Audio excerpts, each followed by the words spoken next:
पाक मीडिया की एक और लेटेस्ट न्यूज, जिसमें कैसे अब इमरान खान ने राष्ट्रपति को बोल जो सदन है उसको भंग करवा दिया, और भंग करवाने के बाद अब एक नए पाकिस्तान को एक नए रास्ते की तरफ मोड़ दिया है। वो है सिर्फ और सिर्फ चुनाव, क्योंकि अब इमरान खान खुद चाहने लगा है कि सदन में आने से पहले वो चुनाव से होकर गुजरे और पूरा पाकिस्तान चुनाव की तरफ जाएगा। तो दोस्तों आइए दिखाते हैं आपको, एक वीडियो आलिया शाह द्वारा बहुत ज़बरदस्त विश्लेषण करके बताया गया कि कोई भी ईमानदार नेता इमरान खान जैसी हरकत कभी नहीं करता है। तो दोस्तों देखिए वीडियो और कमेंट में अपनी प्रतिक्रिया जरूर दें। लास्ट में आपसे रिक्वेस्ट करूँगा, चैनल पर नए हैं तो चैनल को सबसे पहले सब्सक्राइब करें, लाइक शेयर कमेंट जरूर करें। दोस्तों जय हिंद, वंदे मातरम, भारत माता की। का इजलास हुआ उसके बाद बिल्कुल ठीक लिखा कि इमरान खान जो कि आखिरी गेंद तक खेलना चाहते थे, लास्ट बॉल तक ये गेम प्ले करना चाहते थे, क्योंकि वो अपने आप को एक कप्तान कहते हैं, तो उन्होंने ये स्पोर्ट्समैन स्पिरिट दिखाई है कि वो पिच पर से विकेटें उठा के भाग गए हैं। उन्होंने विकेटें उखाड़ी और वो भाग लिए, विकेटें उन्होंने दबाई अपनी बगल में और वो भाग लिए। इसकी वजह यह है कि उनको ये ख़तरा था कि आज तो वो हारने लगे हैं। तो इससे पहले कि उनकी हार होती, उनको डिफीट होती, उनको शिकस्त होती, उन्होंने मैदान छोड़ के वो भाग गए। क्योंकि पाकिस्तान की तारीख में आज जो कदम उठाया गया है, आइन तोड़ा गया है, अनकॉन्स्टिट्यूशनल वे है। ये एक आर्टिकल 6 की ब्लेटेंट वायलेशन, अगर ये कहा जाए तो गलत नहीं होगा, क्योंकि आज नो कॉन्फिडेंस वोट जहां पर पेश होना थी असम्बली के इजलास में, पार्लियामेंट में, अभी उसका पार्लियामेंट के सेशन का आगाज़ हुआ था कि फवाद चौधरी ने एक अपनी स्पीच की, कुछ शॉर्ट स्पीच थी उनकी, जिसमें उन्होंने कहा कि पूरी दुनिया से उनकी हुकूमत के ख़िलाफ़ साजिश हो रही है। तो वो तो ये समझते हैं कि इसको होना ही नहीं चाहिए, ये बज़ाते खुद एक गैर आइनी है। तो मैं स्पीकर से ये रिक्वेस्ट करता हूँ कि वो इसको जो है वो डिसमिस करे। और उसके फ़ौरन साथ ही स्पीकर साहब ने ये कहा कि हम इस इजलास को डिसमिस करते हैं, इस सेशन को नहीं होने देंगे, ये सेशन डिसमिस करते हैं, क्योंकि वो समझते हैं कि ये जो नो कॉन्फिडेंस वोट पेश की जा रही है ये अनकॉन्स्टिट्यूशनल है। एक्चुअली उन्होंने जो स्टेप लिया है वो अनकॉन्स्टिट्यूशनल है और ये पाकिस्तान को अनार्की की तरफ लेकर जाएगा। वज़ीर आज़म इमरान खान ने जो तरीक़ाकार और जो चॉइस इस वक्त अडॉप्ट की है वो पाकिस्तान को अनार्की की तरफ लेकर जाएगी। एक ऐसे यहाँ पर हमें देखने को मिलेगा, क्योंकि इस वक्त अपोजिशन पार्लियामेंट में ही मौजूद है और उसने अपना इजलास बुला लिया है। अपोजिशन ने अपना इजलास बुला लिया है और उन्होंने कहा कि हम अपने स्पीकर को बुला के या सादिक को बुलाकर यहाँ पर अपना इजलास करेंगे। इसकी वजह यह है कि इमरान खान हार चुके हैं। अच्छा, अगर आप इसको दूसरे अल्फाज में देखिए, इनडायरेक्टली आप देखिए कि अगर ये जो पेश होती और अगर इमरान खान या उनकी हुकूमत को 2% भी ये चांस होता कि हो सकता है कि इसमें वो जीत जाएं, तो वो इसको होने देते, लेकिन उनको 0% भी चांस नहीं था उनके पास कि वो इसमें जीतते, क्योंकि 176 जो मेंबर्स थे वो पेश कर दिए थे, वहाँ पर मौजूद थे। वो तमाम मेंबर्स जो कि पीटीआई को छोड़ के गए, उनको छोड़ के गए, तो उन्होंने देख लिए कि वो तो आज आए हैं और वो वोट कास्ट करेंगे। तो इस वजह से उन्होंने कहा कि यही बेहतर समझा कि इसको इसी तरीके से किया जाए, क्योंकि जो रात से वज़ीर आज़म बार बार टीवी पर नमूदार हो रहे थे और वो ये कह रहे थे कि मेरे पास एक ट्रम्प कार्ड है। तो वो ट्रम्प कार्ड गैर कानूनी तरीके को इस्तेमाल करना था, वो ट्रम्प कार्ड अनकॉन्स्टिट्यूशनल वे को अडॉप्ट करना था, आइन को तोड़ना था, आइन की खिलाफ वर्जी थी, कॉन्स्टिट्यूशन की वायलेशन थी। वो ट्रम्प कार्ड ये था। This is unbelievable.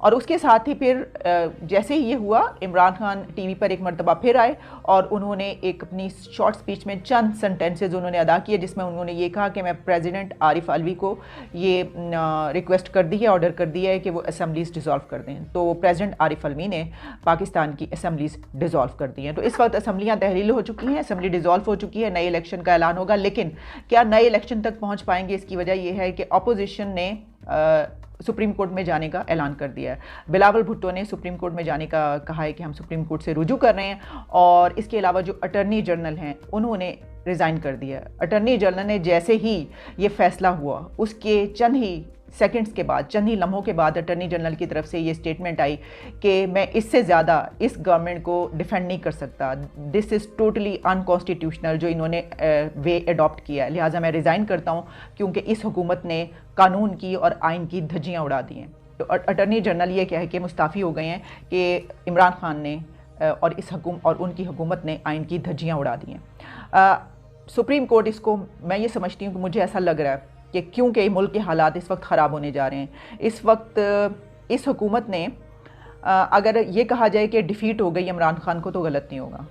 वो अपनी शिकस्त तस्लीम करें या ना करें, उन्होंने एक रॉन्ग वे, जो एक यू टर्न उन्होंने इख्तियार किया, जो कि हमेशा करते हैं, एक रॉन्ग वे पर उन्होंने अपनी गाड़ी मोड़ ली है।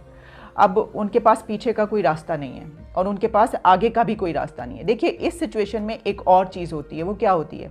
वो ये होती है कि 111 ब्रिगेड आ जाए, जो ये सिचुएशन हुई है इतनी वर्स्ट सिचुएशन में, क्योंकि इस वक्त अभी तक हम ये देख रहे थे कि वाकई न्यूट्रलिटी नज़र आ रही थी और हमें नज़र आ रहा था कि इस्टेब्लिशमेंट बहुत ज़्यादा हालात ख़राब हो रहे हैं और बहुत ज़्यादा कन्फ्रंटेशन है। लेकिन इसके बावजूद कि वहाँ पे कंटेनर्स लगाने पड़े इस्लामाबाद में और सारा सीज़ करना पड़ा, फिर भी हमने देखा कि न्यूट्रलिटी कुछ इस तरीके से नज़र आ रही थी कि ठीक है, जो हो रहा है वो देखते हैं। लेकिन ऐसी सिचुएशन जब आ जाए तो होता क्या है पाकिस्तान की, अगर आप बैकग्राउंड में आप उठा के देख लें पास्ट में, तो इससे पहले, इससे कहीं पहले 111 ब्रिगेड आ जाया करती है। तो मैं ये समझती हूँ कि इमरान खान ने डेमोक्रेसी के ऊपर, जमहूरियत के ऊपर मार्शल लॉ को तरजीह दी है, क्योंकि वो पिछले कई दिन से ये कोशिश कर रहे थे कि उनकी फ़ौजी हुकूमत आए और उनकी हुकूमत ख़त्म करे, ताकि लोगों के पास जाने के लिए उनके पास एक कार्ड हो, रिलीजन कार्ड और एंटी इंडिया कार्ड, और इसके अलावा जो एक ग्लोबल साजिश हो रही है वो कार्ड तो वो यूज़ कर ही रहे हैं। वो चाहते थे उनके पास एक और कार्ड भी आए, और वो कार्ड वो हो कि जिसमें फ़ौजी हुकूमत आए, मार्शल लॉ लगाए, उनकी हुकूमत को डिसमिस करे, उनका तख्ता उखाड़े और उसके बाद वो उसमें जाएं और सुरखरू होकर निकलें।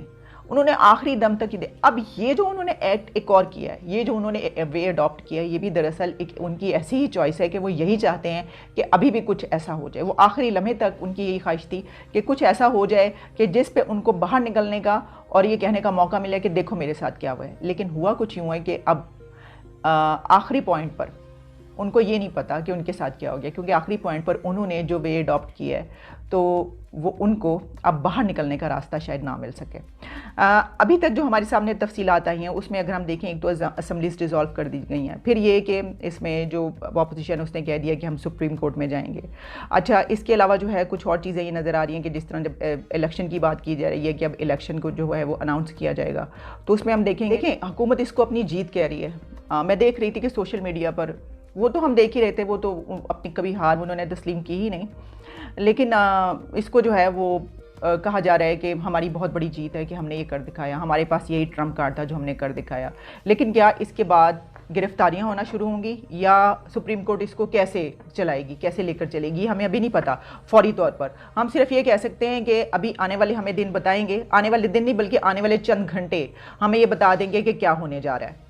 अब प्राइम मिनिस्टर इमरान खान जो ये चाहते थे, मैंने आपको ये बताया था अपने पिछले प्रोग्राम में कि उन्होंने जो अपनी डिस्कशन की अपनी कानूनी टीम के साथ, वो क्या थी कि किसी भी तरीके से उनको 1 महीने के लिए बेशक वज़ीर आज़म रखा जाए, वो रखे जाएं, बेशक उनको कोई ऐसा वे अडॉप्ट किया जाए कि उनको उम्र भर के लिए, ताउम्र जो है अनलिमिटेड टाइम के लिए, गैर मुय्यना मुद्दत के लिए आर्टिकल 94 के तहत उनको प्राइम मिनिस्टर प्रेसिडेंट अनाउंस कर दें। जब वो ये सब कुछ नहीं कर सके तो फिर उनके पास एक आखिरी वे ये था कि वो ये करें। इसकी वजह ये है कि अब क्योंकि असम्बलीज भी डिज़ोल्व हो चुकी हैं और वज़ीर आज़म ने जो अपनी कैबिनेट है वो भी डिज़ोल्व कर दी है, वो भी तहलील हो गई है। लेकिन उसके बाद फवाद चौधरी ने जो ऐलान किया है आइन के आर्टिकल 224 के तहत वज़ीर आज़म जो है वो अपनी रिस्पॉन्सिबिलिटीज़ जारी रखेंगे, जबकि जो कैबिनेट हेड वो डिज़ोल्व हो गई है। तो इससे क्या पता चला? इससे पता ये चला कि वो कोई ऐसा वे ढूंढ रहे थे कि जिसमें वो एज ए प्राइम मिनिस्टर ना उतर सकें, वो उस पर कायम रहे।